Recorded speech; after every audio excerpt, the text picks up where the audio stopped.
Have you got any advice for 21-year-olds who, I guess, seem pretty lost and they don't really know which direction to go in?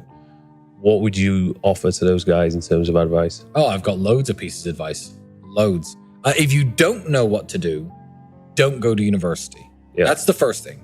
If you know what you want to do and you need a university degree to do it, then obviously pursue that. If you don't know what you want to do, going to university is going to burn 3 or 4 years of your time and likely get you into a bunch of debt and a bunch of trouble that you don't need. If you don't know what you're doing, avoid university. Step number 1. 2, don't waste time on frivolous pursuits. Stop trying to live like the man unless you've actually become the man first. Don't chase women too much. Don't chase having fun too much. Don't chase clout too much. Don't try to be seen in cool places that you can't actually afford to be in. You know, Dubai is actually a very interesting example of this. I'm going to go off on a bit of a tangent here, but that's all good advice. It's simple. Dubai is a very good example of this because Dubai is a place where people can look like they're doing something big when they're doing absolutely nothing at all. Mm-hmm. There are hotels in Dubai, like the hotels I stay at, that are 1, 2, 3 grand a day, 10 grand a day. They do exist. And there are also hotels in Dubai up near the old town where, you know, the laborers and the workers stay that cost $35, $40, $50 a day. That does happen. You could fly to Dubai, and people do this. Men do this with no money because men don't have the ability to just, you know, hit dating apps in Dubai and live the good life. They come to Dubai with their friends. They have no money in their pockets. They have a nice shirt that they'll wear, fine. And they'll take a taxi from their really cheap hotel down to downtown, picture in front of the Burj Khalifa, click, picture in front of a Lamborghini, click. Now they're a guy with a picture in front of a Lamborghini in Dubai. They're a guy who hangs out in Dubai now. He's at the Burj Khalifa. He makes less than $1,000 a month, probably. You know, people do this. They literally clout chase based on location. And that is the biggest waste of time that I've ever heard of. You know, go on a vacation within your budget and have fun with your friends, by all means, and take your mind off trying to be somebody. But yeah, people pretend too hard today. And the effort it takes to pretend short term will make you look richer or cooler or more successful than you are. But if you take all the time that you spend pretending and actually invest it into trying to become what you're pretending to be, you'll get there. A lot of people, including my brother, who say that reading books is largely a waste of time. I used to have time to waste. Books are entertainment. People read and they think that reading is going to make them rich or make them successful. I feel like reading is putting your brain on pause. You know, you might be entertained for a while, but I just feel like it's a higher form of Netflix to me, you know? And even, you know, success books, you know, I saw a copy of Rich Dad, Poor Dad somewhere here in your apartment. Yeah. I'm not saying that reading that isn't entertaining. I mean, there's a movie called The Pursuit of Happiness about, you know, I don't know if you've seen a Will Smith movie where he gets successful and stuff, but it's still not going to make you rich. You were already who you were before you bought that book. I know that book isn't that old. But if you're young and you're broke and you don't have anything in life, I don't feel like these success-based, what I would call success porn books, these, you know, alter your mindset, alter your life kind of books are going to benefit you massively. I've read loads of books, but I read for entertainment. And then again, people think reading makes you smarter. I agree. And they think smarter makes you richer.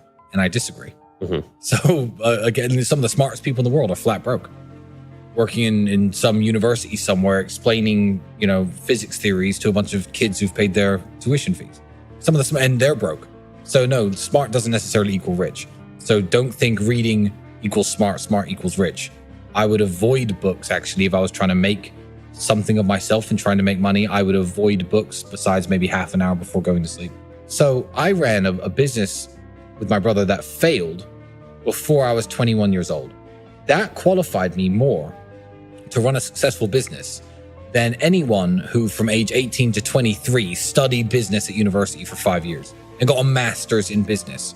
Me, having run my one failed company, was more qualified to run a successful company after that than they were, because the person who they learned from at university doesn't run successful companies. It's just a bunch of book learning. It's a bunch of theory that isn't really applicable to real business, in my opinion. University has a monopoly on the borrowing power of young people.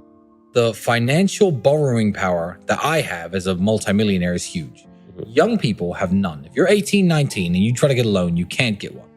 University has a monopoly on this.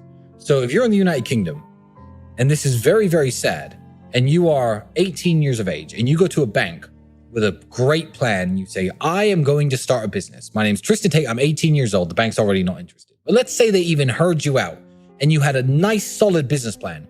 Said, I need £30,000. I'm going to start this business. It's going to become a successful company in my town. Eventually, I'm going to expand to London. I'm going to be a millionaire by the time I'm 25. This is my business plan. Can I have £30,000? No.